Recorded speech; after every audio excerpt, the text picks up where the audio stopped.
Okay guys, so this week we're gonna answer a few more questions from our subscribers. The first one is talking about the Muay Thai long guard and how it's applied in karate, and also the use of headbutts in self-defense. So we're talking about the Muay Thai long guard. You should remember that like you're using that kind of thing in a real life altercation, that you don't have gloves on, so you need to be aware that that's not, you can't just imagine that that's your one blocking shield or whatever. So you gotta stay really, really, really tight. Your chin's gonna be tucked in here next to your shoulder, and this one's gonna come across your forehead. Either out here or in here, you know, kind of thing, or whether or not they're trying to hit you on the side or the front or the bottom. Okay, so one of the things that I think of is Dian Shodan is kind of extended out. So if you can use it to kind of like stiff arm somebody if they're coming at you. You can stiff arm them that way. So you're pushing, you're pushing kind of like your hips versus not pushing with your arm, right?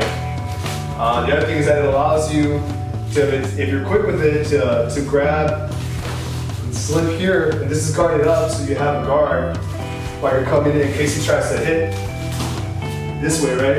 It also allows you to grab your opponent here and drive in this way. That gives you a good amount of control here, and you come in close and get underneath your opponent.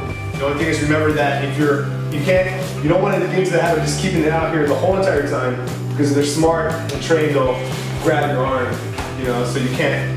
I want to recommend starting off your thing by just pushing, holding on something like that, so they'll grab it right. But if you use it more kind of like this way, and then to grab, or to just grab initially, then it can work out potentially in a real life situation. Alright, for myself, the long guard, this posture here, it reminds me of, like Aaron was saying, Pinan Shodan, Pinan Yondan, even the Sonkus. This is actually pretty much exactly the same. And you notice what happens right afterwards is probably like a strike from here, like an hammer fist, like the cross in Pinan Shodan. So let's say he throws a punch, and I leave this out here, well this one's here to attack as well. And notice other katas have something like this, or like this, like the Naihanchi. So instead of blocking the attack, you could imagine it as slipping, right? So the block is a means for you to close the distance. So instead of he throws a punch and I block it this way, he throws a punch and I'm sliding through. And notice it's the same exact posture. And you can follow through with that as well. So it's funny, we got another question about headbutts, and these are actually one of my specialties. And you never want to go into an altercation thinking I'm gonna start using headbutts off the bat. Think of it as a way to disengage the thought process or get their mind off of whatever you're trying to do. So let's say we're here tangled up and I'm trying to take him down.